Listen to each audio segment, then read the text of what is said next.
आज हम एक्सप्लेन करेंगे रीबॉर्न ग्रिड्स की 9th एपिसोड। एपिसोड 9 एक प्रोग्राम से शुरू होती है। इस शो में दिखाया जाता है कि Y2K कंपनी कंप्यूटर पर इन्वेस्ट किया है और दूजन का भाई मानता है कि अब न्यूक्लियर एक्सप्लोजन होगा। वो बहुत डर जाता है और बहुत ज़्यादा मिकदार में ग्रोसरी खरीदने के लिए शॉपिंग मॉल में पहुंच जाता है और अपनी मदर को भी कन्विंस करते हुए कहता है कि ये दूजन ने प्रेडिक्ट किया था और पहले भी जो उसने प्रेडिक्शन की थी वो ठीक हुई थी और अब भी न्यूक्लियर एक्सप्लोजन होगा। दूसरी तरफ दूजन चेयरमैन के साथ जाता है और उनसे Y2K के खिलाफ लगाई हुई एडवर्टाइजमेंट की फुल कंपनसेशन के बारे में बात करता है। दूजन कहता है कि अगर Y2K ऐसे ही गुजर गया और कोई मसला ना हुआ तो आपको मुझे एक फेवर देना हो और बाद में नया साल ऐसे ही शुरू हो जाता है और कोई प्रॉब्लम भी नहीं होती। और चेयरमैन दूजन से पूछते हैं कि क्या फेवर चाहिए तुम्हें, तो वो कुछ भी मांगे बगैर उन्हें न्यू ईयर विश करता है और वहाँ से चला जाता है। नेक्स्ट सीन में आंटी की सेक्रेटरी उन्हें बताती है कि आज बोर्ड ऑफ डायरेक्टर्स की मीटिंग है, तो वो कहती हैं कि इसे कैंसिल कर दो और वो कहती है कि आज मैं अपने वर्कर्स से न्यू डेटा टेक्नोलॉजी में लगाए हुए स्टॉक के बारे में बात करूंगी जो कि आज के दिन भरने वाले। उसे लगता था कि वो 300 तक भर जाएंगे। दूजन मिस्टर रॉक को कहता है कि हमारे पास जितने भी न्यू डेटा टेक्नोलॉजी के शेयर्स हैं वो सब के सब सेल कर दें और साथ ही न्यूज़ आती है कि न्यू डेटा टेक्नोलॉजी के स्टॉक की प्राइस 18% कम हो गई है। फिर स्यूमिन को दिखाया जाता है जो कि अपने डिपार्टमेंट की एडवर्टाइजमेंट के लिए शूट कर रही होती है और फिर उसे डिपार्टमेंट बुलाया जाता है और वो सोचती है कि आज उसे नया टास्क दिया जाएगा। फिर वो ये देखकर अपसेट हो जाती है कि उसे शूट के लिए न्यू ड्रेस ही दिया गया था। फिर दूजन उसे मिलने के लिए बुलाता है और वो उसे कहती है कि तुम्हारे पास अभी तक मेरा नंबर है, तो वो कहता है तुमने भी तो अपना नंबर अभी तक नहीं बदला। दूजन स्यूमन को कहता है कि मैं तुम्हें एज अ प्रोसिक्यूटर हायर करना चाहता हूँ सुन यंग के खिलाफ, और फिर वो एक्सेप्ट कर लेती है।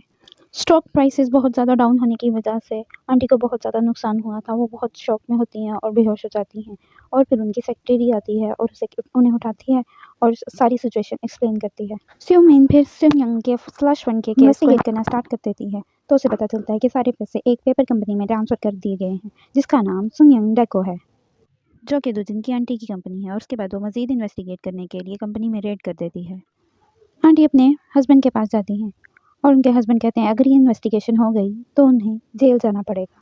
वो कहता है वो पैसे वापस कर दो तो जो तुमने इस्तेमाल किए हैं तो सारे चार्जेस ख़त्म हो जाएंगे। तो वो कहती हैं कि अगर मेरे पास पैसे होते तो क्या मेरे साथ ये सब हो रहा होता। तो वो कहता है कि मेरी पॉलिटिकल लाइफ ख़त्म हो जाएगी तुम्हारी वजह से, तुम चेयरमैन से क्यों नहीं हेल्प मांगती। तो जिनकी आंटी फिर मिस्टर रो से मिलने के लिए जाती हैं उसकी कंपनी में। मिस्टर रो से कहते हैं कि कॉन्ट्रैक्ट के अकॉर्डिंग मैंने आपकी मदद की थी, तो अब आपको मुझे अपने मज़ीद शेयर्स देने होंगे या पैसे देने होंगे। तो वो कहती हैं कि तुम ऐसे सारे शेयर्स लेना चाहते हो, मैं वो तो नहीं दूंगी, कभी भी नहीं। तभी वहाँ दूजन आ जाता है, उसको भी फैमिली मैन होने के नाते हेल्प के लिए कहती हैं। फिर वो भी उन्हें अपने शेयर्स मिस्टर रो को देने का मशवरा देता है। वो कहता है कि इससे पहले कि आपके स्टॉक की प्राइस और डाउन हो जाए आप खुद ही अपने शेयर्स दे दें। फिर आंटी को दूजन की सारी बातें याद आती हैं और वो समझ जाती हैं कि दूजन ने ये सब कुछ डिपार्टमेंटल स्टोर के शेयर्स लेने के लिए ये सब किया था। तो उन्हें और भी गुस्सा आता है। अपने भाई और हस्बैंड कहीं से भी मदद ना मिलने पर वो अपने फादर के पास जाती हैं और उन्हें अपनी सिचुएशन बताती हैं और कहती हैं कि दूजन की वजह से ये सब हुआ, उसने मुझे फंसाया है इस सब में। तो चेयरमैन उससे कहते हैं कि तुम ये सब बहाने बना रही हो और दूजन को भी इस्तेमाल कर रही हो कि तुम्हें पैसे मिल जाएं। उनको भी गुस्सा आ जाता है और वो उसकी मदद करने से इनकार कर देते हैं और कहते हैं कि मैं तुम्हें एक पैसा नहीं दूंगा। वो उसको बताते हैं कि तुम्हारा डिपार्टमेंटल स्टोर सुन कंपनी से अलहदा है और अगर मैं इसमें पैसे ट्रांसफ़र करूँगा तो वो भी स्लश फंड में कंसीडर होंगे। फिर ह्यूमिन दुजन की आंटी की हेल्प करती है और उसको बताती है कि इस सिचुएशन को कैसे हैंडल करना है और उसको बताती है कि मैं दुजन को बहुत अच्छी तरह जानती हूँ। जब प्रोसिक्यूटर ह्यूमिन उन्हें इन्वेस्टिगेशन के लिए बुलाती है तो आंटी अपने ऊपर लगाए गए तमाम चार्जेस को मानने से इनकार कर देती है और वो कहती हैं कि ये दूजन की तरफ से फैलाया हुआ ट्रैप है मुझे फंसाने के लिए। में ह्यूमिन को पता चलता है कि सुन डेको एक पेपर कंपनी भी नहीं है और स्यूमिन को ये भी पता चलता है कि दूजन की आंटी ने मिरेकल इन्वेस्टमेंट के साथ एक कॉन्ट्रैक्ट किया था और उस कंपनी का मालिक दूजन है।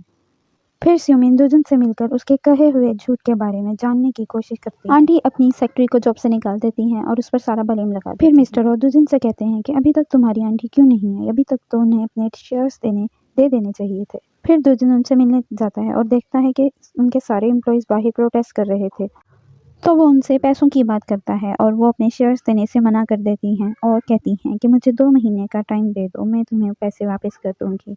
तो उन्हें कहता है कि आप कभी भी किसी सिचुएशन को हैंडल नहीं कर पाएंगी क्योंकि आपको ये सब कुछ सुनिए की वजह से मिला है, आपने कभी भी मेहनत से नहीं किया। दूजन को फ्लैशबैक में अपनी प्रीवियस लाइफ का टाइम याद आता है जब उसके फादर एक स्टोर से चोरी कर रहे थे। आंटी के स्लश फंड के बारे में बोर्ड मीटिंग हो रही होती है। दूजन आंटी की सेक्रेटरी का वेट कर रहा होता है और वो नहीं आ पाती। सुमिन वहाँ आ जाती है और बताती है कि हमें गलत न्यूज़ मिली थी और दुजन हैरान हो जाता है।